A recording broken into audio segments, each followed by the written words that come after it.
নবীজির একজন কলিজার টুকরা মেয়ে ছিল, মেয়েটার নাম কি ছিল? মাশাআল্লাহ, তোমরা তো খুব ভালো জানো। নাম কি ছিল? ফাতেমা। মাশাআল্লাহ।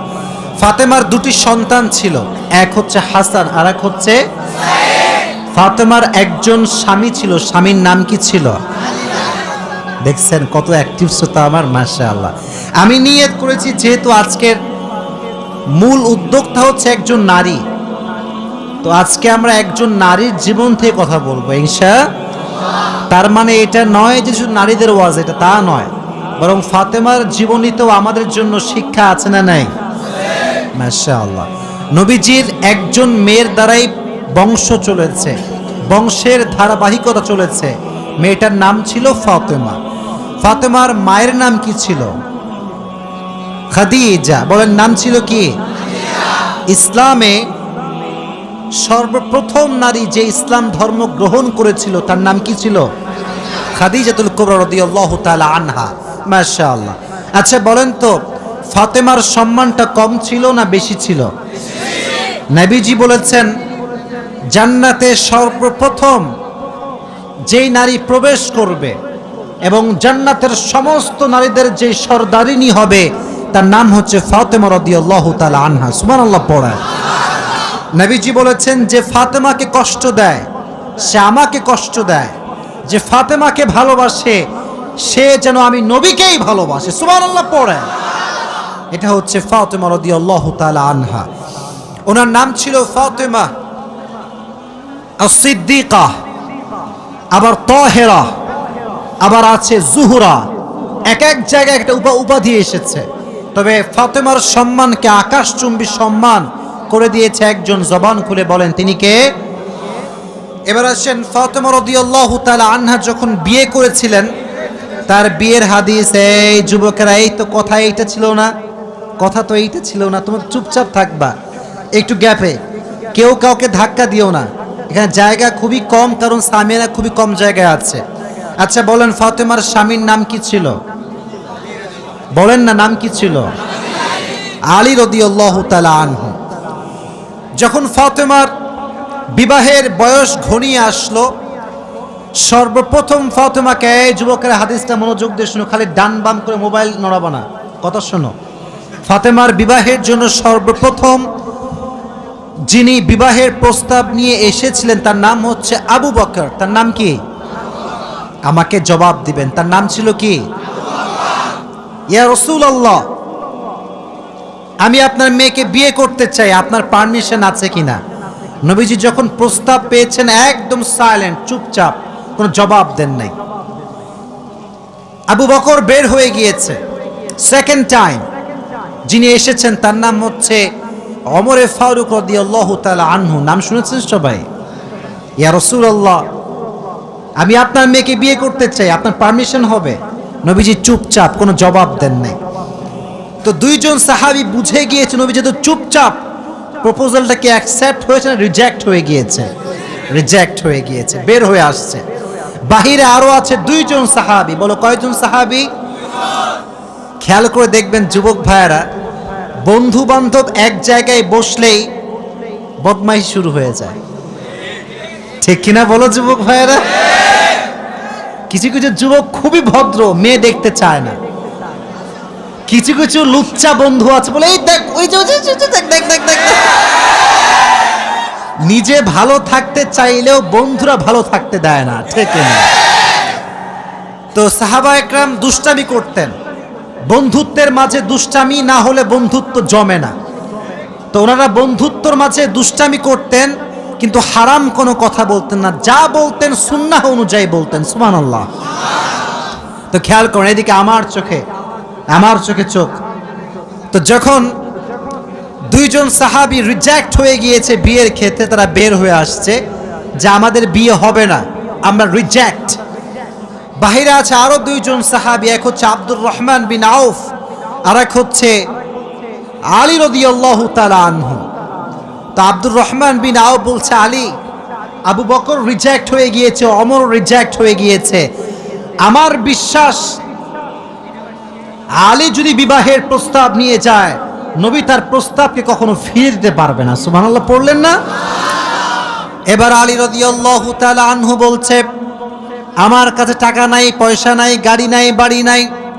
নবী তো আমার সঙ্গে তার মেয়ের বিয়ে দিবে না, কারণ আমার কাছে কোনো ঘর নাই, বাড়ি নাই। আব্দুর রহমান বিন আওফ বলছে, আগে যাও তো, এটা ট্রাই দিয়ে আসো, চান্স নিয়ে আসো, দেখো কি হয়। তো আলী রাদিয়াল্লাহু তাআলা আনহু এসেছেন। এই ছাতাওয়ালা ভাইরা, হোয়াট ইজ দিস? আওয়াজ কেন? আওয়াজ হবে না প্লিজ। তাকবীর দেন, লিল্লাহি তাকবীর। আল কোরআনের আলো। আমি ট্রাই করছি ন্যাচারালি কিছু বলার জন্য, কারণ দেখেন আপনারা যদি ডিস্টার্ব করেন এটা ওয়াজ থেকে যাবে ইউটিউবে। যদি আপনাদের সাউন্ডটা শ্রোতাকে কষ্ট দেয়, তারা বলবে নওগাঁর মানুষ অভদ্র মানুষ, কি সহ্য করা যাবে? আমরা চুপচাপ থাকবো, জাস্ট আমি যখন প্রশ্ন করব তখন জবাব দিবেন, ঠিক আছে ইনশাআল্লাহ? তো আলী রাদিয়াল্লাহু তাআলা আনহু আসছে বিবাহের প্রস্তাব নিয়ে। তো জামাই হওয়ার প্রস্তাব যদি কোনো বাবার কাছে মেয়ে যায় বা ছেলেরা যায়, একটা লজ্জা ভেতরে আছে না নাই? তো আলীর ভিতরে লজ্জা কাজ করছে, আরে আমি কেমনে বলবো নবীর মেয়েকে বিয়ে করতে চাই।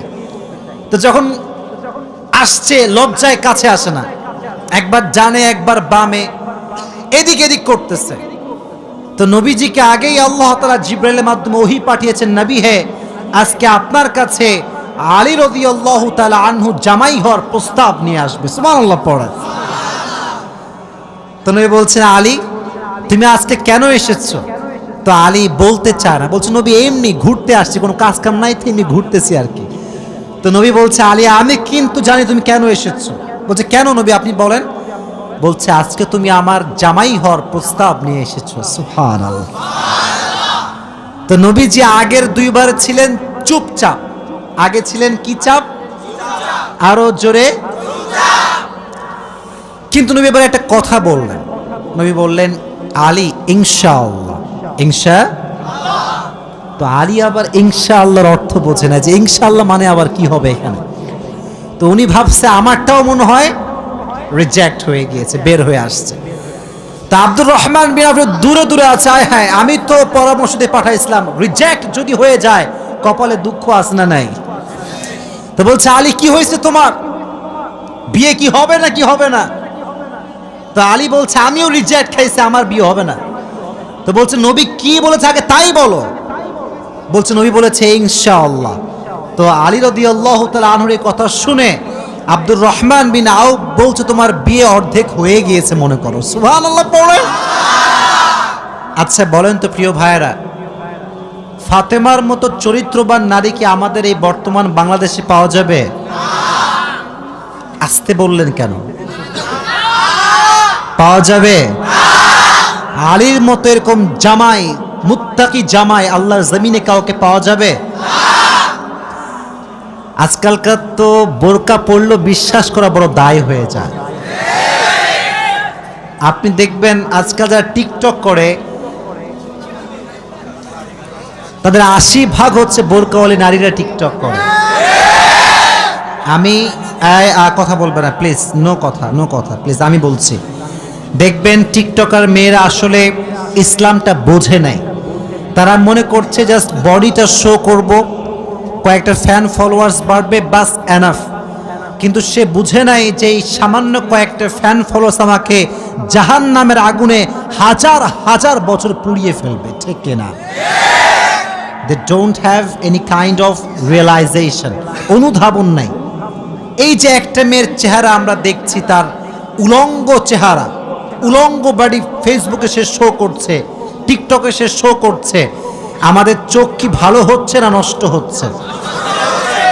এই যে মেয়ের কারণে চরিত্র নষ্ট হচ্ছে, মেয়ের আমল নামায় গুনাহ আছে না নাই? তো ফাতেমা এরকম নারী ছিলেন না, এতটা খারাপ তিনি ছিলেন না। উনি ছিলেন সবচাইতে চরিত্রের সুমহান পর্যায়ের অধিকারিণী নারী। সুবহানাল্লাহ পড়া। তো লাস্টে নবীজি ফাতেমার কাছে আসছেন যে, ফাতেমা একটা কথা বলতে চাই আম্মা জান। দেখেন বাবা কাকে বলে, এই যুবকেরা বাবা কাকে বলে দেখো। বলছে আম্মা জান একদম মনোযোগ দিয়ে শুনবেন, ফিল করে শুনবেন। ফাতেমা তোমাকে একটা কথা বলতে চাই। আব্বাজান বলেন কি কথা? বলতেছে যে তোমার জন্য একজন পাত্র পেয়েছি বিয়ের জন্য। তো ফাতেমা বলছে মান হুয়ার রজুল, হু ইজ দ্যাট পারসন, সে কে? তো নবীজি বলছেন তার নাম হচ্ছে আলী। তো আলীর নাম শুনে ফাতেমা একটা মুচকি হাসি দিয়েছে, সুবহানাল্লাহ পড়ে। তো মেয়েরা কিন্তু কাউকে পছন্দ করলে সরাসরি ইয়েস বলে না, একটু মুচকি হাসি দেয়। আর হাদিসে এসেছে বিয়ের ক্ষেত্রে মেয়েকে মুখ ফুটিয়ে হ্যাঁ বলতে হবে না, যদি সে মুচকি হাসি দেয় এটাই প্রমাণ বহন করে যে সে রাজি হয়ে গিয়েছে, ঠিক না বলো? তো ফাতেমার যেহেতু মুচকি হাসি নবী দেখেছেন, নবী বলছেন ফাতেমা তোমার বিবাহ কার সঙ্গে ফাইনাল? কার সঙ্গে ফাইনাল? আলীর সঙ্গে ফাইনাল। তাহলে এই ক্ষেত্রে আমাদের একটা আদর্শ আছে ফাতেমার জীবনীর থেকে, যখন মেয়েকে বিয়ে দিবেন মুত্তাকি ছেলের সঙ্গে বিয়ে দেওয়া লাগবে, গাঁজাখোরের সঙ্গে বিয়ে দেওয়া যাবে না। আজকালকার গাঁজাখোরের সঙ্গে বিয়ে দেয় এরকম বাপ আছে না নাই? খালি গাঁজাখোর না, টাকলার সঙ্গে বিয়ে দিয়ে দেয়। আজীব কথাবার্তা। এত সুন্দর যুবক নওগাঁর মাটিতে আছে, বাবা টাকলা কেন খুঁজে বেড়ায়? আমি বুঝে আসি না জিনিসটা আর কি। শোনেন একটা বিষয় বলি, বাস্তব কথা বলছি। 15 বছরের মেয়ের সঙ্গে 60 বছরের বুড়ার কখনো যায় না, এটা মানায় না, এটার সঙ্গে পার্সোনালিটি ম্যাচ খায় না, ঠিক কিনা যুবক ভাইরা? আমি চাই যার বউ নাই সে বিয়ে করুক, বাট যুবকের মনে কষ্ট দিয়ে বিয়ে করা যাবে না। আল্লাহ বোঝার তৌফিক দান করুক, পড়া আমিন। তো যেটা বলছিলাম, বিয়ের ক্ষেত্রে মেয়ের পারমিশন নেওয়ার দরকারটা যুবক ভাইরা আছে না নাই? তো এক বাপকে বলা হলো যে আব্বাজান, থামো, কথা শোনো। কি রে? একজন বাবাকে প্রশ্ন করা হয়েছে যে আব্বাজান, এই বামের ছেলেপেলেরা সব ভদ্র, এখানে সব ভদ্ররা বসে আছে, এর আওয়াজ করছো না তোমরা? চুপচাপ, একদম চুপচাপ প্লিজ। আমি কিন্তু সব সিচুয়েশন কন্ট্রোল করে কথা বলছি, প্লিজ তোমার সাইলেন্ট থাকবা।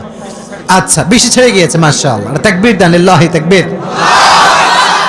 আল্লাহ মনে হয় ভাবতেছে যে না, আজকে মাহফিলটা হোক, সমস্যা কি? ঠিক না? আল্লাহ সুযোগ দিয়েছেন, আমরা কাজে লাগাবো ইনশাআল্লাহ। তো আব্বাজান, আপনি আপনার মেয়েকে কার সঙ্গে বিয়ে দিলেন? इसके सर पर तो बाल नहीं है। तो বলছে যে বাবা, बाल नहीं है तो क्या हुआ, माल तो है। আজকালকার আব্বাজানরা অনেক সময় টাকাকে বেশি গুরুত্ব দেয়, তাকওয়াকে গুরুত্ব দিতে চায় না, এরকম বাবা আছে না নাই? বিয়ের ক্ষেত্রে মুত্তাকি ছেলেকে গুরুত্ব দেওয়ার দরকারটা আছে না নাই? Number 1 point. নাম্বার 2, ফাতেমার জীবন থেকে আমরা 2 নাম্বার বিষয় শিখব যে একজন স্ত্রীর আদর্শ কেমন হওয়া দরকার, স্বামীর সঙ্গে ব্যবহার কেমন হওয়া দরকার, জানা দরকারটা আছে না নাই?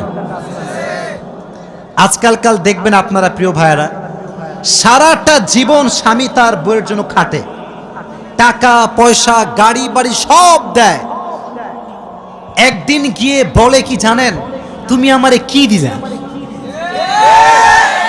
তোমার কি তুমি জীবনে করলা আমার জন্য? অমকের জামাই তার শ্বশুরকে কত কিছু দিল, আমার স্বামীটা আবুল কিছু দেয় না আমার। এরকম স্বামী বউ আছে না নাই? আজীব কথাবার্তা, এটা ঠিক না। মনে রাখবেন, জাহান্নামে সবচাইতে সেই মেয়েরা বেশি যাবে যারা স্বামীর অকৃতজ্ঞ ছিল। নাউজুবিল্লাহ পড়েন। একটা অবাক করা হাদিস শোনায়। ফাতেমা এমন একজন বউ ছিলেন যিনি তার স্বামীর কাছে কোনো আবদারি করতেন না, কোনো কিছু চাইতেন না। তো একদিন স্বামী আসছে, আলী এসে বলছে, এই ফাতেমা, তুমি আমার কাছে কোনো কিছু চাও না কেন? কিচ্ছুই চাও না, আমি চাই তোমাকে দিতে, তুমি নিতেই চাও না।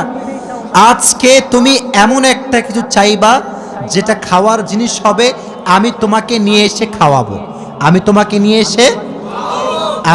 নিয়ে এসে। তো ফাতেমা বলছেন না, দরকার নাই। কি দরকার? থাক না, কোনো প্রয়োজন নাই। তো আলী আজকে নাসর বান্দা, না আমি খাওয়াই ছাড়বো আজকে, বলো কি খাবা। তো চাওয়ার একটা লিমিটেশন আছে। উনি বললেন আমার কিচ্ছু লাগবে না, জাস্ট বাজার থেকে একটা আনার নিয়ে আসবেন। কি নিয়ে আসবেন? তো আলী রাদিয়াল্লাহু তাআলা আনহু বলছে, ঠিক আছে যাও, আমি যাচ্ছি, তোমার জন্য নিয়ে আসবো একটা আনার। বের হয়েছেন নেওয়ার জন্য। এই মনোযোগ দিয়ে শুনবেন হাদিসটা, খুব মনোযোগ দিয়ে। বাজার থেকে একটা আনার কিনেছেন, কিনে যখন বাসায় ব্যাক করবেন, হঠাৎ করে একজন গরিব মানুষ আসছে, সে বলছে, আলী, আজ 3 দিন যাবত আমার পেটে কোনো খানা নাই, আমি বড় হতদরিদ্র মানুষ, খুবই ক্ষুধার্ত মানুষ, তুমি কি আমাকে কিছু খাওয়াতে পারবা? আলী রাদিয়াল্লাহু তাআলা আনহু এতটা দান করার মেন্টালিটি ছিল, এতটা ভালো মানুষ ছিলেন, বইয়ের কথা ভুলে গিয়েছেন, ওই আনারটাও আল্লাহর রাস্তায় দান করে দিয়েছেন। তো যখন আনার মানে হচ্ছে ডালিম, ডালিম, ডালিম। ও আচ্ছা, না বুঝতে বলা যাবে, কোনো সমস্যা নাই।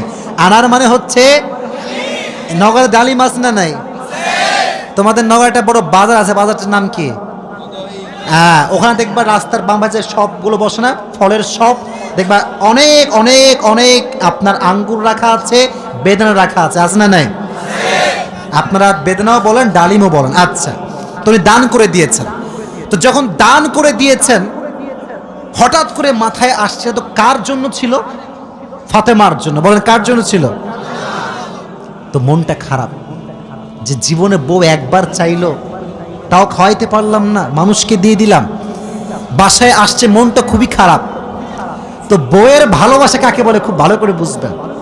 আলী যখন গেটটা খুলেছে, ফাতেমা যখন আলীর চেহারার দিকে তাকাইছে, বলছে, আলী, নিশ্চিত তুমি আমার বেদনা, আমার ডালিম তুমি আল্লাহর রাস্তায় দান করে দিয়েছো। সুবহানাল্লাহ পড়ে। তো বলছে ফাতেমা, আসলেই তাই, আমি দান করে দিয়ে আসছি। তো বলছে, আলী, তুমি যদি আমার জিনিসকে আল্লাহর রাস্তায় দান করে খুশি হও, আমি ফাতেমা তাতেই খুশি হয়ে গেলাম। অবাক করা বিষয় দেখেন, হঠাৎ করে একজন মানুষ বাসার গেটে নক করেছে, এই কেউ কি আছে বাসায়? গেট খুলেছে, তো দেখছে গেটের বাইরে দাঁড়িয়ে আছে একজন সাহাবী, তার নাম হচ্ছে সালমান ফারসি। তার নাম কি? এদিকে পেছনে কিয়ামত হয়ে যাক, তোমরা আমার দিকে তাকাও। তার নাম কি? সালমান ফারসি। বলছে, কি হয়েছে আপনার, হঠাৎ করে আপনি আমাদের বাসায় আসছেন? বলছে, নবীজি তোমার জন্য 9টি আনার হাদিয়া পাঠিয়েছেন। আপনার সুবহানাল্লাহ পড়তে পারলেন না? কয়টি আনার? আরো জোরে। তো আলী বলছেন, নো, এটা আমার না, এটা আমার হতে পারে না। সালমান ফারসি বলছে, কেন? এটা তোমার জন্য পাঠিয়েছে। আলী বলছে, ভালো করে চেক করো, এটা আমার জন্য হতে পারে না। বলছে, কেন? বলছে, আল্লাহ তাআলা কোরআনে বলেছেন, মান জাআ বিল হাসানাতি ফালাহু আশরু আমসালিহা, যে আল্লাহর রাস্তায় একটা দিবে, আল্লাহ তারে 10 গুণ বাড়ায় দিবে। তাহলে আমার তো 9টা হবে না, আমার হবে কয়টা? তো সালমান ফারসি এই কথা শুনে আবার পকেটে হাত দিয়েছে, হাত দিয়ে আর একটা বের করেছে, বলছে, নবী তোমাকে 10টাই দিয়েছে, আমি জাস্ট পরীক্ষা করছিলাম। সুবহানাল্লাহ পড়ে। তো চাইলেও একটা ভালোবাসা লাগে, আর যে আল্লাহর রাস্তায় দান করে তার আরো বেশি বাড়ায় দেয়। একজন আওয়াজ দিয়ে বলেন, তিনি কে? আর একটা রেওয়ায়াত বলি, একদিন ফাতেমা রাদিয়াল্লাহু তাআলা আনহা সুতা বিক্রি করলেন। কি বিক্রি করলেন? সুতার দাম হচ্ছে 6 দিরহাম। কয় দিরহাম? আচ্ছা, তো বলছে, হে আমার স্বামী আলী, 6 দিরহাম নিয়ে কয়েকটা রুটি নিয়ে আসো হাসান এবং হোসাইনের জন্য। কার জন্য? হাসান এবং হোসাইন কার সন্তান? ফাতেমা এবং আলীর সন্তান। তো অবাক করে একটা রেওয়ায়াত, আমি জাস্ট গতকালকে এটা পড়লাম, এটা আমি আগে জানতাম না। তো বের হয়েছে বাসার থেকে রুটি কিনবার জন্য। কি কিনবার জন্য? রুটি কিনে ফেলেছে। Just he was coming back to home, বাসায় আসছিলেন। হঠাৎ করেই গরিব আসছে, অসহায় মানুষ। আলী, কিচ্ছু নাই পেটে খাওয়ার মতো, তুমি কিছু দিতে পারবা? আলীর মনোমাইন্ড এতটা বড় ছিল, যা কিনতে গিয়েছিল ফ্যামিলির জন্য, ওইটাও আল্লাহ রাস্তায় দান করে দিয়েছে। জোরে সোরে পড়ুন সুবহানাল্লাহ। সন্তানের জন্য খাবার আপনি কিনেছেন, কিন্তু দান করে দিয়েছেন, কিন্তু ভেতরে একটা কষ্ট আছে না নাই? দেখো, এই যুবকেরা, প্লিজ প্লিজ লাফালাফি করো না, এদিকে আমার দিকে একদম স্থির হয়ে থাকো, চুপচাপ স্থির থাকো। কারণ নওগাঁর মানুষ তো এরা অভদ্র ঘরের সন্তানেরা সব ভদ্র ঘরের সন্তান, ঠিক না? চুপচাপ থাকেন। তো যখন ফিরে আসবেন, হঠাৎ করে একজন লোক আসছে, এসে বলছে, আলী তুমি কি উটটা কিনবা? উট? বলেন কি? তো আলী বলছে, না ভাই টাকা পয়সা নাই, কেনার সম্ভব না। তো বলছে, তোমাকে আমি এইটা এখন দিচ্ছি, তোমার যখন বিক্রি করার সুযোগ হবে তখন বিক্রি করবা, তোমার লাভ তুমি রাখবা আর আমারটা আমাকে দিলেই হবে। তো আলী বলছে, ঠিক আছে দাও। জাস্ট উটটা নিয়েছে, উট নিয়ে বাসায় ব্যাক করবে, আবার আরেকজন আসছে, বলছে ভাই এর দাম কত নেবেন বলেন। বলছে ভাই আপনি দাম বলেন। যে উটের দাম হোক 200 দিরহাম, ওই লোক আগেই বলছে আমি এটাকে তোমার কাছ থেকে 300 দিরহাম দিয়ে ক্রয় করে নিব। নিয়ে নিয়েছে উট। তাহলে আগে ছিল মাত্র কয় দিরহাম, এখন তিনি কয় দিরহামের মালিক হয়ে গেলেন? সুবহানাল্লাহ পড়তে পারলেন না? এখন এই যে 300 দিরহামের মালিক যাকে দিবে, লভ্যাংশ খুঁজে পায় না। কই গেল লোকটা? লোক আর খুঁজে পায় না, না পেয়ে বাসায় আসছে। যখন গেট খুলেছে, গেট খুলেই দেখছে নবীজি তার বাসার ভেতরে বসে আছে। বলছে আলী আজকের ঘটনা তুমি বলবা নাকি আমি বলবো? বলছে নবী আপনিই বলেন। বলছে তোমার কাছে সর্বপ্রথম যিনি উট বিক্রি করেছিলেন তিনি আর কেউ নন, তিনি হচ্ছেন জিবরাইল। আর যিনি ক্রয় করেছেন 300 দিরহাম দিয়ে, সে কোনো মানুষ নয়, তিনি হচ্ছেন ইসরাফিল। কেন নবী এটা কেন আমার সঙ্গে হলো? বল তুমি যে নিজে না খেয়ে মানুষকে খাওয়াইছো, এটা আল্লাহর কাছে বড্ড ভালো লেগেছে। তো আল্লাহ তোমার এত বেশি বাড়ায় দিয়েছে যে তুমি কল্পনাই করতে পারো না। সুবহানাল্লাহ পড়েন। তাহলে প্রিয় ভাইয়েরা, আল্লাহর রাস্তায় দান করার জন্য আলী এবং ফাতেমার থেকে শিক্ষা নেওয়ার দরকারটা আছে না নাই? যতটুকু পারি নিজেও খাবো, মানুষকেও দিব। নিজে খাবো, মানুষকে দিব না, এটা স্বার্থপর ছাড়া কিচ্ছু হতে পারে না। আমরা স্বার্থপর হব না, ভালোবেসে যাব। আল্লাহ ভালোবাসার মন আমাদের দান করুক, পড়ে না আমিন। আর একটা হাদিস, আচ্ছা বলেন তো পরিবারের, আচ্ছা এখানে সব যুবক আমার মনে হয় আমরা মধ্যবিত্ত পরিবারের সন্তান, ঠিক আছে না প্রিয় ভাইয়েরা? শোনেন একটা কথা বলি, অনেক সময় অনেক যুবকের মন খারাপ হয় যে হুজুর শখের একটা R15 নাই, শখের একটা আইফোন নাই, ঠিক আছে না প্রিয় ভাইয়েরা? শখের একটা গাড়ি নাই, শখের একটা বাড়ি নাই। অনেকের এটা কষ্ট থাকে, না বললে হবে না, এটা মানুষ হিসেবে কষ্ট লাগে, ঠিক আছে, কিন্তু মাথায় রাখবা, এদিকে হাদিস বলছি, গরিবরা মধ্যবিত্তরা বড়লোকের চাইতে 500 বছর আগেই জান্নাতে প্রবেশ করবে। এবার খুশি না বেজার? এবার হাদিস শোনা। হঠাৎ করে একদিন আলী এবং ফাতেমার ঘরে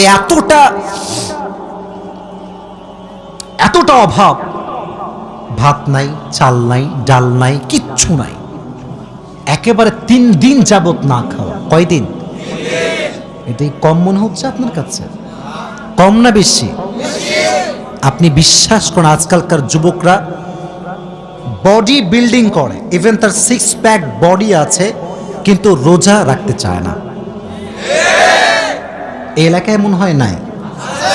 খবর লাগাবেন না, আপনার ভাবিও রোজা রাখে না, খবর লাগায় না। বলবেন যে ভাবি হোয়াট ইজ দিস, রোজা রাখেন না? এখন বলছি বাবা গায়ে শক্তি নাই, দুর্বল। একদিন এক যুবককে বললাম, কি রে তুই আমার ওয়াজ শুনিস না? বলছে অবশ্যই শুনি। তাই রোজা রাখিস না কেন? বলছে যে ভাই রোজা রাখলে বডি কমে যাবে। নাউজুবিল্লাহ পড়তে পারলেন না প্রিয় ভাইরা? কয়েকদিন যাবত না খাওয়া। এবার আলী রাদিয়াল্লাহু তাআলা আনহু বাধ্য হয়ে গিয়েছেন, আর পারছেন না। বলছে ফাতেমা যাও, বাবার কাছে যাও, বলো আব্বা যান বাসাতে খাবার মতো কিছু নাই, আপনার কাছে কিছু হবে খাওয়ার মতো? আহা! ফাতেমা যখন ঘরে আসছেন, নবীজি ঘর খুলে দিয়েছেন। দেখেন বাবা এবং মেয়ের ভালোবাসা কত সুন্দর। ফাতেমা বলেন নাই যে আব্বাজান কিছু লাগবে। যখন গেট খুলেছে, মেয়ের চেহারা দেখেছে, আব্বা বুঝে গিয়েছে মেয়েটা আমার ক্ষুধার্ত হয়ে আমার কাছে এসেছে। সুবহানাল্লাহ পড়া। ডাক দিয়ে বলছে ফাতেমা তোমার অবস্থা কি বলো, কি হয়েছে তোমার? ফাতেমা রাদিয়াল্লাহু তাআলা আনহা ডাক দিয়ে বলছে, আব্বাজান, আজ 3 দিন যাবত আমাদের বাসায় কোনো ভাত নাই, ডাল নাই, চাল নাই, গোস্ত নাই, কিচ্ছু নাই। আমি আপনার কাছে একজন ক্ষুধার্ত নারী হয়ে এসেছি কিছু নেওয়ার জন্য।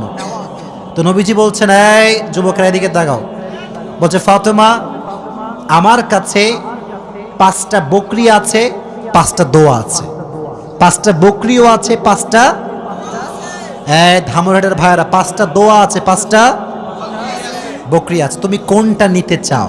Which one you want select? তো ফাতেমা বলছে, নবী হে, আমার বকরি লাগবে না, আমাকে দোয়া শিখাই দিলেই হবে। পরীক্ষায় পাস। দোয়াটা আমার সঙ্গে সবাই পড়েন, সকলে আমার চোখে চোখ রাখেন, সবাই পড়েন, ইয়া আউয়ালাল আউয়ালিন, ইয়া আখিরাল আখিরিন, ইয়া যাল কুওয়াতিল মাতিন, ইয়া রাহিমাল মাসাকিন, ইয়া আরহামার রাহিমিন। আমি জানি যে এটা এখনই মুখস্থ করা সম্ভব না, তবে এটা আগামীকাল কোথায় যাবে? মাশাআল্লাহ, সার্চ করবেন, ডাউনলোড দিবেন, এখানে কাট করে নিয়ে আসবেন। এই দোয়াটা you have to repeat after me, বারবার বারবার বারবার। নবীজি বলেছেন, এই দোয়া যে যত বেশি পড়বে তার রিজিকে বরকত তত বেশি বেড়ে যাবে। এই দোয়াটা আমরা বেশি বেশি পাঠ করব তো ইনশাআল্লাহ। এবার ফাতেমা আলীর কাছে ব্যাক করেছে। আলী বলছে, ফাতেমা, তোমার হাতে গোস্ত কোথায়? ভাত কোথায়? খাবার কোথায়? তোমার হাত তো খালি, কোথায় আমার খাবার? তুমি তো খালি হাতে ফিরে এসেছো। বলছে, আলী, আমার হাত খালি না, আমার হাত ভরপুর আছে। বলছে, কিভাবে? বলতেছে যে, যাহাবতু লিদ-দুনিয়া ওয়া জিতু বিল আখিরা, আমি নবীর কাছে দুনিয়া চাওয়ার জন্য গিয়েছিলাম, নবী আমাকে আখিরাত দিয়ে ফিরাই দিয়েছে। আমি আখিরাত নিয়ে তোমার কাছে এসেছি। তো আলী এবার নিজেই আসছে। ডানের যুবকরা, কিরে আমার দিকে তাকাও। এবার নিজে কে আসছে? আলী। পরে এবার কে আসছে? নবী হে, অভাব, খাবার দাবার কিচ্ছু নাই। নবী এবার সংখ্যা বাড়ায় দিয়েছে। বলছে, আমার কাছে 5000 বকরি আছে আর 5টা দোয়া আছে, তুমি কোনটা চাও? আলী বলছে, নবী, 5000 বকরি নয়, 5টা দোয়া হলেই চলবে। কতটা আল্লাহর উপরে ভরসা চিন্তা করেন। আমার মতো আপনার মতো মদন হইলে আগে বকরি দেন, তারপর দোয়া দেখা যায়, ঠিক কিনা যুবক ভাইরা? বড় শুধু এইটা, বিপদে পড়লে মানুষ সুদও খায়, ঘুষও দেয়। আল্লাহর উপরে ভরসা করে কিছু থামবে, দোয়া করবে, তাহাজ্জুদ পড়বে, এই সবর মানুষের মাঝে নাই, ঠিক কিনা যুবক ভাইরা? বল। এজন্য আমাদের অভাব আসলে, দুঃখ আসলে আমরা ভরসা করব একজনকে। আওয়াজ দিয়ে বলেন, তিনি কে? আপনারা মনে হয় বিরক্ত হয়ে গেছেন, আমি দোয়া করে দেব, তাই না? না না, বিরক্ত হয়ে গেছেন মনে হয় না। আসলে খুব ভালো লাগলো এই বিষয়টা, যে আপনারা এতটা আগ্রহী যে বৃষ্টি হচ্ছিল তা আপনারা জান নাই। এটাই প্রমাণ করে নওগাঁর মানুষ ইসলাম প্রেমিক মানুষ, কোরআন প্রেমিক মানুষেরা। এই প্রমাণ দেওয়া যাবে তো ইনশাআল্লাহ? বেশি না, আর কিছু কথা বলবো, দোয়া করেই আমরা বাসায় ফিরে যাবো ইনশাআল্লাহ। আর যেহেতু মুক্তা চৌধুরী সহ যারা এই প্রোগ্রামটা অ্যারেঞ্জ করেছেন, এটার পিছনে অনেক কষ্ট আছে, অনেক মেধা আছে, অনেক শ্রম আছে। এই যে একটা প্যান্ডেল আপনারা করেন, বিশ্বাস করেন অনেক কষ্ট আছে। এই যে স্টেজ, এই যে মাইক্রোফোন, চেয়ার, এই সব কিছু সাজাতে অনেক কষ্ট করতে হয়। আমরা যারা বক্তা আছি, আমরা বড় সেলফিশ, আমরা বড় স্বার্থপর। আমরা আসি এমন একটা ভাবেই বাঁচি না আমরা, ঠিক কিনা প্রিয় ভাইরা বলো? মানে আমাদের ভাব দেখলে মনে হয় আকাশ থেকে নেমে আসছি আমরা। কিন্তু আমাদের উচিত, একদিন যাচ্ছি যেহেতু, কলিজার ভেতর থেকে সবাইকে ভালোবাসতে হবে, এটা আমাদের অধিকার, ঠিক কিনা বলা? সো আমি চাইলে কিন্তু শুধু দোয়া করতে পারতাম, যে বৃষ্টি হচ্ছে দোয়া করে দেবো না। আমি ভেবেছি এইটা, যেহেতু আপনারা আমাকে ভালোবাসেন, আমাকেও ভালোবাসার মান রাখতে হবে, ঠিক কিনা? তো আমি যে কথাগুলো বলবো এখন একটু মনোযোগ দিয়ে শুনবেন, ঠিক আছে ইনশাআল্লাহ? আচ্ছা, এখান থেকে যে সাউন্ড, এটা কি বাসায় যাচ্ছে? আশেপাশে যে বাসাগুলো, মানে আমার বোনরা তো শুনতে পাচ্ছে, তাই এখন যা বলবো এটা বোনদের জন্য গুরুত্বপূর্ণ হবে। আচ্ছা শোনেন, একটা কথা আমি আপনাকে, এই যুবকেরা প্লিজ আমার দিকে তাকাও, প্লিজ। আর কতবার বড় লাগে, প্লিজ আমার চোখে চোখ রাখো। আমি তোমাদের কাছে একটা কথা বলি যুবক, আচ্ছা আমরা কি মেয়েদের শত্রু নাকি বলো? তোমরা বলো না কেন, আমরা কি শত্রু? আমার কথা হচ্ছে বোন, আপনি পর্দাশীল হয়ে যান, আপনাকে আমরা স্যালুট করব, ঠিক না? আপনি পর্দাশীল না হলেও আপনাকে কলিজার ভেতরে সম্মান করব, এই জন্য কারণ কাউকে ঘৃণা দিয়ে নয়, সম্মান দিয়ে পরিবর্তন করতে হয়।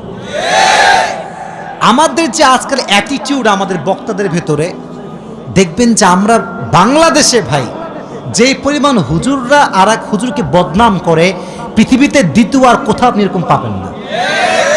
এই মাইকটা পাইলে ওই হুজুর কনফার্ম জাহান্নামী, ওই হুজুরের বাপ কাফের, ওই হুজুর দাদা কাফের, এই হুজুর নিজেও কাফের, 14 হুজুর সবই কাফের। আচ্ছা সব হুজুর যদি কাফের হয় তাহলে জান্নাতে যাবে কি? জান্নাতে যাবে কি? ন্যারো মাইন্ডেড আমরা, খালি ভুল ধরতে পারি, গুণ ধরতে পারি না, ঠিক কিনা বলো?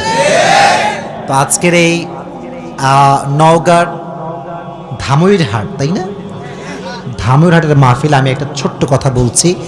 আমি আমার এটা কখনো আমি বলি নাই, আজকে ফার্স্ট বলছি। আমি আমার বন্ধুদের কাছে ক্ষমা চাচ্ছি আজকের, কারণ আমার কথা কিছু মিস্টেক ছিল। কি মিস্টেক ছিল? মেয়েদেরকে আমি যা শিখেছি এই পর্যন্ত, মানে আমার এই ক্যারিয়ারে, যুবক ভাইরা তোমরা এটা ভালো করে শুনবা, কারণ সামনে বিয়ের দিন তো আসতেছে, তাই না? এখন থেকে রোমান্টিক হওয়ার দরকার আছে না? মানে প্র্যাকটিস তো করবা, প্র্যাকটিস তো করা লাগবে, ঠিক কিনা বলো যুবকেরা? তো দেখো আসলে কি জানো, মেয়েদের সঙ্গে কড়া হয়ে কোনো লাভ নাই, ঠিক আছে না? মানে মেয়েরা কড়া সব একদম পছন্দ করে না। আমি ভাবতাম যে ঝাড়ি মারলে মনে হয় সব চেঞ্জ হয়ে যাবে, তো এখন বুঝতে পারতেছি যে মেয়েদেরকে আসলে ধমক দিয়ে কিছু হবে না। যা বলতে হবে সম্মানের সঙ্গে বলতে হবে, একদম পরিপূর্ণ রেসপেক্ট দিয়ে বলতে হবে, মেয়েরা দেখবা অটোমেটিক্যালি পরিবর্তন হয়ে যাবে, ঠিক কিনা বলা? এটা আমি শিখেছি তারিক জামিলের থেকে। নাম শুনছেন আপনারা? পাকিস্তানের একজন টপ ফেমাস স্কলার, দেখবেন সাদা পাগড়ি পরে, দেখছেন মনে হয় আপনারা ইউটিউবে ফেসবুকে।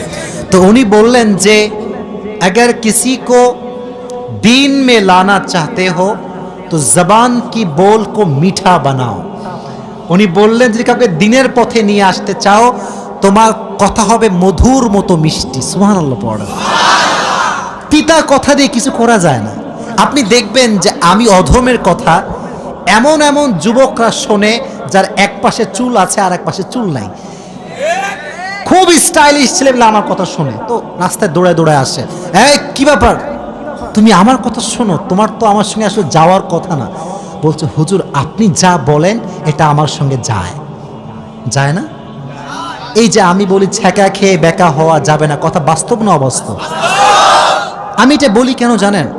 আমি ভাবি এই কথা, আমি হুজুর, আমাকে আমার মতো চিন্তা করলে হবে না, আমাকে ওই যুবকটার মতো চিন্তা করতে হবে যে যুবকটা এখন ভবিষ্যতে খারাপ পথে যেতে চাচ্ছে, তাকে আমার জায়গায় নিয়ে আসতে হবে। আমি হুজুর মানুষ, আমার চিন্তা একরকম, যুবকের চিন্তা আর এক রকম। আমি চিন্তা করি দিন কেমন করে মানা যায়, আর যুবক চিন্তা করে টিকটকে ফলোয়ার কেমনে বাড়ানো যায়। চিন্তার মাঝে পার্থক্য আছে। আমাকে যদি একে মোটিভেট করতে হয়, আমাকে তার জায়গায় যাওয়া লাগবে। আচ্ছা একটা এক্সাম্পল দেই, দেখবা অভিনয় যারা করে, রাগটা করছেন নাকি আপনারা? কথা কি আমি অবাস্তব বলছি না বাস্তব বলছি? হারাম তো হারাম, এখানে কোনো আপোষ নাই, কিন্তু অভিনয়ের ক্ষেত্রে একটা বিষয় খেয়াল করবেন, যারা যে অভিনয় করে ওই ক্যারেক্টারে চলে যায়, ওই ক্যারেক্টার মানে সে একজন প্রতিবন্ধী, তার ক্যারেক্টার এইটা, আমাকে প্রতিবন্ধীর মতোই বিহেভ করতে হবে। তো আমি যখন হুজুর এখানে বসে আছি, আমাকে বুঝতে হবে আমার সামনে সব শ্রোতা হুজুর নয়, এক একজন এক এক জায়গায় পড়াশোনা করেছে, কেউ স্কুলে, কেউ কলেজে, কেউ ভার্সিটিতে, তাই না? তো চিন্তাধারা পরিবর্তন হবে, আমাকে কথা বলতে হবে আজহারির মতো, কারণ আজহারি যখন কথা বলে একজন আলেমও যেমন শোনে, একজন প্রফেসরও সেই কথা শোনে। আমাদের চিন্তা পরিবর্তন করতে হবে। তো যেটা বলছিলাম, বোনদের ক্ষেত্রে মারামারি করে কোনো লাভ নাই, সম্মান দিয়ে পরিবর্তন করতে হবে, ঠিক কিনা প্রিয় ভাইরা? এবার আসেন হাদিস থেকে কথা বলি। তাকবীর দেন সবাই মিলে, লিল্লাহি তাকবীর, আরো জোরে লিল্লাহি তাকবীর। কিছু কিছু মেয়ে আছে দেখবেন গায়ে পড়ে ঝগড়া করে, এটাও খোটা দিয়ে বলছি না, সম্মানের সঙ্গে বলছি। আমি দেখেছি মাঝে মাঝে কিছু কিছু মহিলা এদের কথা শুনলে মনে হয় ভাই 10 হাত দূরে পালায় যায়, খাইস্টা টাইপের একেবারে। আবার দেখবেন যে মাঝে মাঝে রিক্সাওয়ালার সঙ্গে তুমুল ঝগড়া, কে রে এক মহিলা দ্বারা ঝগড়া করতেছে, খুবই ঝগড়াটি হয়। কিছু কিছু মহিলা আছে দেখবেন, আর কিছু কিছু মেয়ে আছে দেখবেন স্বামীর সঙ্গে গায়ে পড়ে ঝগড়া করে, গায়ে পড়ে।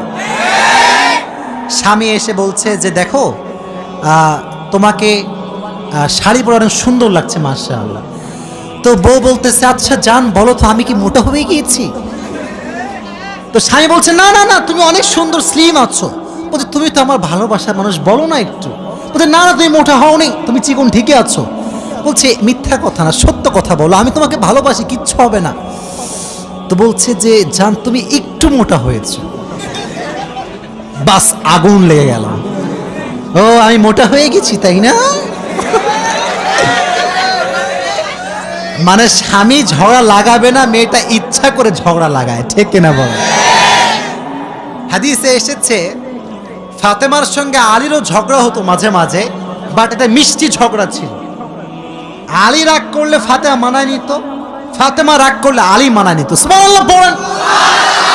কিন্তু একদিন ঝগড়াটা একটু বেশি হয়ে গিয়েছে, আলী এত রাগ বাড়িতেই থাকবো না, যা, বাড়ি থেকে বের হয়ে গিয়েছে। তো এখন এইদিকে কই কথা বলবেন না। ফাতেমার ঘরে নবীজি আসছেন বেড়াবার জন্য যে আমার মেয়ের কি অবস্থা। গেট খুলেছে, দেখছে মেয়ে আছে, জামাই নাই। ফাতেমা এই না আলী, আলী কোথায়? ফাতেমা কথা কয় না, ভয়, যদি বলি ঝগড়া আছে অবস্থা খারাপ হয়ে যাবে। তো ভাবতেছে মিথ্যা কথা বলা যাবে না, বলছে আব্বাজান আলীর সঙ্গে একটু ঝগড়া লাগছে, আলী রাগ করে চলে গিয়েছে। অন্য শ্বশুরে কি বলতে, এত বড় সাহস আমার মেয়ের সঙ্গে ঝগড়া, ও ঠ্যাং আজকে ভেঙে দিব। নবীজি এই কথা বলেন নাই, নবীজি নিজে লাঠিতে ভর করে জামাইকে খুঁজতে বের হয়ে গিয়েছে। আলী কোথায় খুঁজে পায় না, খুঁজে পায় না। হঠাৎ করে দেখছে আলী মসজিদে নববীর পাশে শুয়ে আছে মাটির উপরে। কিসের উপরে? আর নিচে একটা চাদর আছে। তো যেহেতু মাটি লেগে গিয়েছে, নবী ডাক দিয়ে বলছে ইয়া আবা তুরাব, হে মাটির বাবা। এর উদ্দেশ্য আমি ব্যাখ্যাটা বলছি, দেখবেন। এই এদিকে তাকান। মনে করেন আপনার বন্ধুর সঙ্গে আপনার রাগারাগি হয়েছে, কিন্তু আপনি চাচ্ছেন এমন একটা ভাব করতে যে কিছুই হয় নাই। মনে করেন আপনার ফ্রেন্ড আপনার একটা স্যাড পোস্টে হাহা রিয়েক্ট মারছে, তো রাগ লাগে না মাঝে মাঝে, শালা আমি মরি কষ্টে তুই শালা হাহা মারিস? লাগে না, কষ্ট লাগে না? তো এখন আপনি আসছেন রাগ নিয়ে, কিন্তু আপনার বন্ধু যে আমার ফ্রেন্ড রাগ করেছে, একে সামলাইতে হবে। বলছে বন্ধু তুই যে মেয়েকে পছন্দ করি তার নাম্বার আমি পেয়ে গিয়েছি। তো দেখবেন যে এই বন্ধু বলবে যে শালা যেহেতু পেয়ে গেছে রাগ করা যাবে না। ঠিক আছে না প্রিয় ভাইরা? কারণ রাগ করলে আমার আর বিয়ে করা হবে। তো নবীর টেকনিক দেখেন, কথা কি মারপ্যাচ বোঝা যাচ্ছে? নবীর টেকনিক দেখেন। নবী জানে যে আলীর সঙ্গে ফাতেমার কি হয়েছে, ঝগড়া। কি হয়েছে?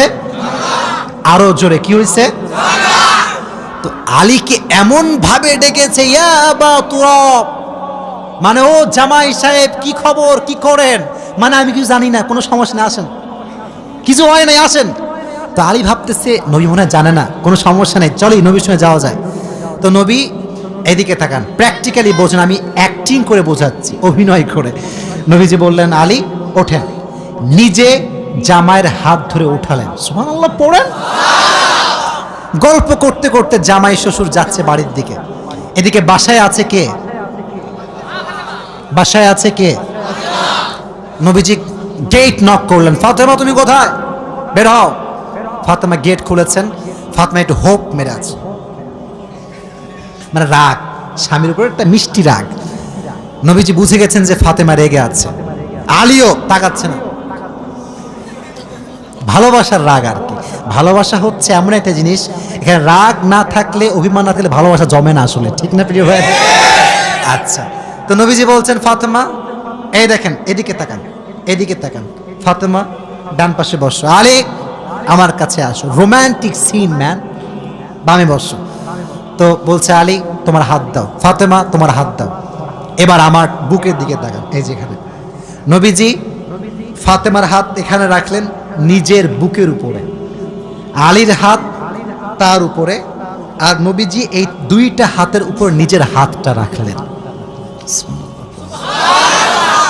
এই তিনটা হাত একসঙ্গে, একটা হচ্ছে ফাতেমার হাত, আর একটা হচ্ছে আর একটা নবীজির নিজের হাত। সুবহানাল্লাহ পড়ে। নবীর হাত যেখানে আছে বরকত কম না বেশি? তিনটা হাত রেখে নবীজি দেখেন কি চালাক নবী, কি চালাক নবীজি। বলছে ফাতেমা বলো আই লাভ ইউ, বলো কি? আসলে হাদিসের শব্দ আই লাভ ইউ না, আমি জাস্ট আপডেট করে এটাকে বোঝাচ্ছি। আলীকে বলছে আরে তুমি বলো আই লাভ ইউ টু। বলো আমাদের কোনো রাগ ঢাক কিচ্ছু নাই, নবীর হাতের ছোঁয়া পেয়ে তারা সব রাগ ভুলে গিয়ে আবার মিলেমিশে একাকার হয়ে গেল। ঝগড়া লাগতে পারে, মনে রাখবেন সম্পর্কে রাগ হতে পারে, অভিমান হতে পারে, বাট ছেড়ে যাওয়ার নাম ভালোবাসা নয়, হাতটা আগলে ধরার নাম হচ্ছে ভালোবাসা। ঠিক কিনা? তো হাত ধরে রাখলেন যে হাত ছাড়া যাবে না। যখন মিটমাট নবীজি বের হয়ে আসলেন, নবীজির চেহারা এতটা খুশি, যখন সাহাবা একরামদের কাছে আসছে নবীর চেহারার থেকে নূর বের হতে শুরু করে দিয়েছে। ইয়া রাসূলুল্লাহ আপনি এত খুশি কেন? বলছে সাহাবা একরাম শোনো, আজ আমি আমার মেয়েকে তার জামাইয়ের সঙ্গে মিলাই দিয়ে আসছি। সুবহানাল্লাহ। এই জন্য ঝগড়া হতে পারে বাট ডিভোর্স দেওয়া যাবে না। আজকালকার ডিভোর্স এত বেশি বেড়ে গিয়েছে, যে পরিমাণ মানুষ মরে তার চেয়ে বেশি ডিভোর্স বাংলাদেশে হয় মনে হয় আজকাল। ডিভোর্স দেওয়া যাবে, মানিয়ে নেওয়ার দরকারটা আছে না নাই? এই জন্য বোনদের কাছে আমার আবদার, অনুরোধ, রিকোয়েস্ট, স্বামীকে খোটা দিয়ে নয় ভালোবাসা দিয়ে বোঝাতে হবে। স্বামীকে তার অতীত দিয়ে নয় তার বর্তমান দিয়ে জাস্টিফাই করতে হবে। কিছু কিছু মেয়ে আছে স্বামীর একটু খারাপ পাইলে হয় তোর মতো শয়তান কেউ নাই, এরকম মেয়ে আছে না নাই? শুধু একা একা অপমান করো না, এলাকার মানুষ সবার সামনে। মনে রাখবেন যেই মেয়ে তার স্বামীর বদনাম করে সেই মেয়ে ভালো হতে পারে না। স্বামীকে বদনাম করে ঠিক করা যায় না, স্বামীকে ভালোবাসা দিয়ে ঠিক করতে হয়। ঠিক না? তবে মাঝে মাঝে সিচুয়েশন পরিবর্তন হলে পদক্ষেপ নেওয়া যাবে, বাট ডিভোর্সের পর্যায়ে যাওয়া এটা ভালো কোনো কাজ হতে পারে। আল্লাহ আমাদের সকলের দাম্পত্য জীবনকে সুখময় করে দিক, সকলেই পড়না আমিন। তাহলে আমরা শিখলাম বিয়ের ক্ষেত্রে মেয়ের পারমিশন নেওয়ার দরকারটা আছে না নাই? ফাতেমার বিয়ের ক্ষেত্রে নবীজি পারমিশন নিয়েছেন কি নেন নাই? Number 1 point. নাম্বার 2, এই বাচ্চারা এই এক মোবাইল দিছে কে রে? হ্যাঁ না মুরব্বী আব্বাজান আপনার পাশে কিচ্ছু হয়নি, এ কিচ্ছু হয়নি, একে ঝাড়ে না না কিছু বলেন না, ঝাড়ি মারা যাবে না, ও আবার এখানে আসবে, তো ওকে আসতে হবে, ও আজকের শ্রোতা আগামীর নামাজি হবে ইনশাআল্লাহ। এদের সঙ্গে বাজে ব্যবহার করবেন না। কিছু কিছু হুজুর দেখে এই বাচ্চারা এই বাচ্চা যাওয়ার সময় তওবা করে ইয়ার কভি ভি মাহফিল মে নেহি আয়েঙ্গে হাম, ও তওবা করে যায়। ঠিক না প্রিয় ভাইরা? আবার মাঝে মাঝে দেখবেন বাচ্চা যখন মসজিদে যায়, মুরব্বী আছে কিছু মুরব্বী ঠেটা টাইপের, ঠেটা ঠেটা ঠেটা মুরব্বী আছে এলাকায়। তুই কার বেড়া রে? আজীব কথাবার্তা। বাচ্চা আসলে পকেটে চকলেট রাখবেন, আব্বু এদিকে আসো, কয় রাকাত পড়লাম? আমি একজন বাচ্চাকে বললাম কি রে ফজর নামাজ কয় রাকাত বা 10 রাকাত? ও বোঝে না বাট আসে, তো ওকে তাড়ায় দেওয়া যাবে? ভালোবাসার দরকারটা আছে না নাই? তাহলে 1 নাম্বার শিক্ষা, মেয়েকে বিয়ে দেওয়ার ক্ষেত্রে পারমিশন নিব। আজ আছেন তো ইনশাআল্লাহ। 2 নাম্বার, যতই অভাব হোক না কেন আল্লাহর রাস্তায় দান আমরা করবো তো ইনশাআল্লাহ। আর মেয়ে যখন স্বামীর কাছে কিছু চাইবে, খারাপ ভাষায় চাইবে না ভালো ভাষায় চাইবে? ভালো ভাষায়। আচ্ছা, লাস্ট নাম্বার সেটা হচ্ছেই আমরা যখন বিয়ে করব যতই ঝগড়া হোক সমাধান করে নিব, কেউ কাউকে ছেড়ে যাওয়ার চেষ্টা করব। আমি অধম, যা যা বলেছি যতটুকু বলেছি আল্লাহ তাআলা সবাইকে সে অনুযায়ী আমল করার তৌফিক দান করুক, সকলেই পড়না আমিন। আসলে যেহেতু আজকের প্রোগ্রামটা একটু অনাকাঙ্ক্ষিত হয়ে গিয়েছে, আপনারা যদি বসে থাকতেন আমি যদি কথা বলতাম মজাই হতো আলাদা, তাই না আজকে? তবে আমরা দুঃখ পাইনি, আমাদের ভরসা আশা একজনের উপরে, তিনি কে? আমি এটা বিশ্বাস করি, বিশ্বাস করেন এটা হয়েছে, এটাই মনে হয় ভালো হয়েছে। মানে আল্লাহ যা চাইছে ভালোর জন্য তো চাইছে, তাই না? আমি একটা কথা বলি, লাস্ট কথা। কালকে আমার প্রোগ্রাম ছিল সাতক্ষীরা, নাম শুনছেন? খুলনার সঙ্গে হচ্ছে সাতক্ষীরা, যশোর পার হয়ে যাওয়া লাগে। আমি আমার বাস্তবিক কথা বলছি, আল্লাহ ভালো চায় বলেই সব কাজ করে। আমার ইচ্ছা ছিল যে সুন্দরবন কখনো যায়নি, আমি কিন্তু খুলনা জন্মগ্রহণ করছি, আপনারা জানেন খুলনাতে আমার জন্ম হচ্ছে খুলনাতে। তো ভাবলাম যে এবার সাতক্ষীরা মাহফিল করব, অবশ্যই সুন্দরবনটা দেখেই আসবো। আমি শুক্রবার জুমা পড়িয়েছি হচ্ছে গাইবান্ধা, কোথায়? মানে গরুবান্ধা, গাইবান্ধা আর কি। আচ্ছা, জুমা পড়িয়ে ভাবলাম, আমি বলছি যেটা ভালো করে বুঝবেন, এটা আমি মজা করার জন্য বলছি না, শিক্ষা আছে এখানে।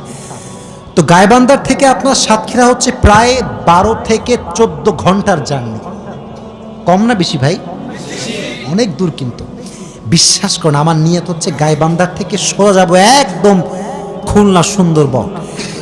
নাটোরে যখন আসছি, নাটোর থেকে 2টা ট্রাম, এক হচ্ছে সাতক্ষীরা আর এক হচ্ছে রাজশাহী। তো আমার পিএস বলছে, ভাই আমার বউ আছে, বাড়ি যাওয়া লাগবে। তো এই কথা শুনে আমরা খুব রাগা, সুন্দরবন ঘুরবো, কিসের বউ, এখন কোনো বউ হবে না। তো যাই হোক, পরে গিয়ে আমরা বললাম ঠিক আছে চলেন রাজশাহীতে যাই। কিন্তু আমার ড্রাইভার সাহেব বলছে হুজুর আমার বউটো সব অন্য জায়গায় গেছে, আমি যেতে পারবো না। তো কেমন যেন আল্লাহ তাআলার ইচ্ছা 12 ঘন্টার জার্নি আমরা করি নাই। তো বললাম ঠিক আছে চলেন রাজশাহীতে যাই। আমি বললাম নিশ্চিত লিখে রাখেন, এখানে কোনো একটা কল্যাণ লিখে রেখেছে কে? রেখে দিয়েছে কে? যা কথা তাই।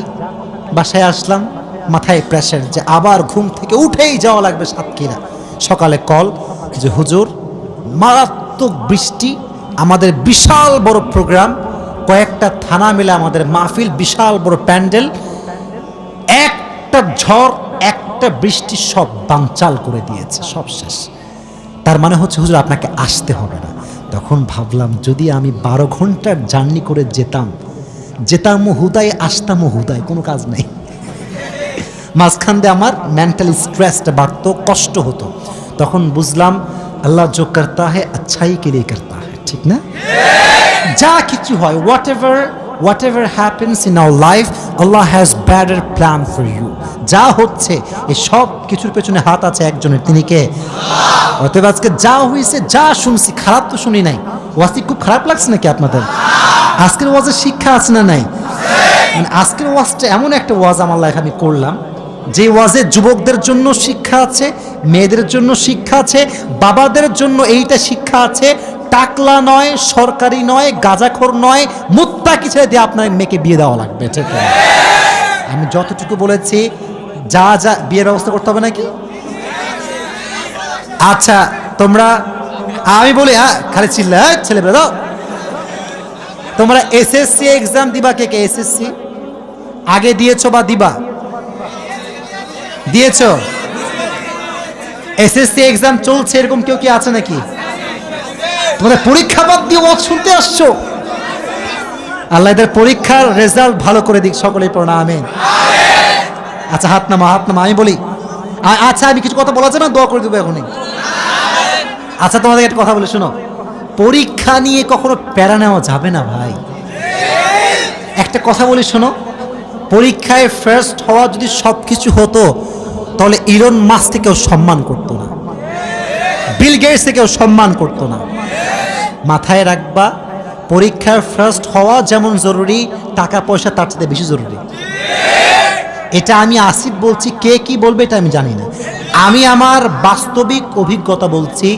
পরীক্ষার ফার্স্ট বেঞ্চার যে ছিল, সে এমন এক অফিসের দারোয়ান হয়েছে যে অফিসের বস হচ্ছে ব্যাক বেঞ্চার।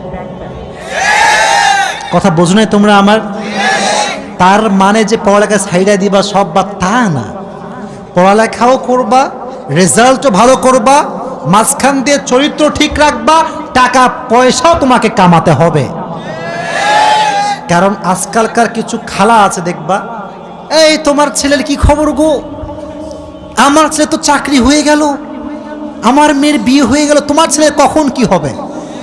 বলবা যে আপনার মেয়ের বিয়ে হয়েছে, আপনার ছেলের প্রমোশন হয়েছে, সব ঠিক আছে, বাট আমি তো হাতির বাচ্চা, আমি তো সিংহের বাচ্চা, আমার যখন প্রমোশন হবে নওগাঁ নয় গোটা বাংলাদেশ থরথর করে কাঁপতে থাকবে। ঠিক ঠিক, wait for the right time, একটু অপেক্ষা করো, বাট ক্যারিয়ারে ফোকাস করো।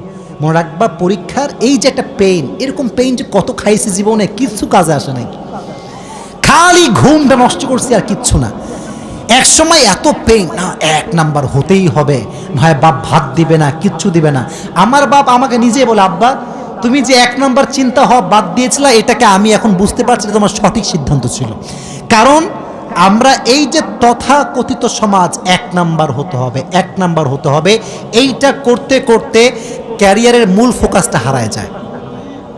কথা ঠিক আছে না প্রিয় ভাইয়ারা? তুমি ভালো রেজাল্ট করো, বাট জীবনে যেটা হতে চাও পাশাপাশি এটাকে বেশি ফোকাস করবো। রাজি আছো তো ইনশাল্লাহ? না, সাকিব আল হাসানের নাম শুনছো? খেলোয়াড়, অলরাউন্ডার, তাই না? তোমরা, আমি জাস্ট তোমাদেরকে ভালোবেসে কথাগুলো বলছি, আমার কথা শেষ, জাস্ট ভালোবেসে বলছি। তোমরা দেখবা যে ও রিসেন্টলি গ্রাজুয়েশন কমপ্লিট করেছে, দেখছো? 15 বছরের গ্যাপ। কত বছরের গ্যাপ? তো যখন পড়ালেখা বাদে ক্রিকেটিং শুরু করছিল, এলাকার মানুষ গাইল ধুমাইয়া গাইল, শালা পাগলা লেখাপড়া বাদ দিয়ে ক্রিকেটিং করে বেড়াচ্ছে। যারা ক্রিটিসাইজ করতো ওই সময়ে, তারাও আজকে সেলফি তোলার জন্য পাগল হয়ে গিয়েছে। ঠিক না ভাই? বোঝা ট্রাই করো, ক্যারিয়ারটা হচ্ছে মেইন থিং। পরীক্ষার রেজাল্ট ডাজেন্ট ম্যাটার যদি তুমি ক্যারিয়ারে ভালো কিছু করতে পারো। তুমি ফ্রিল্যান্সিং করতে পারো, তুমি একজন ভালো উদ্যোক্তা হতে পারো, তুমি বিজনেস ম্যাগনেট হতে পারো, তুমি একজন লেকচারার হতে পারো, তুমি যা মন চায় হতে পারো, বাট খালি পরীক্ষা পরীক্ষা পরীক্ষা, 100 নাম্বার পাইতে হবে, জিপিএ 5 পাইতে হবে, এই চিন্তা বাদ দিয়ে দাও। ঠিক না প্রিয় ভাইরা? আল্লাহ আমাদের সবাইকে বোঝার তৌফিক দান করুক, সকলে পড়া আমিন। যারা পরীক্ষার্থী এসেছো, পরীক্ষার হলে গিয়ে 2টি কাজ করবা। কয়টা কাজ?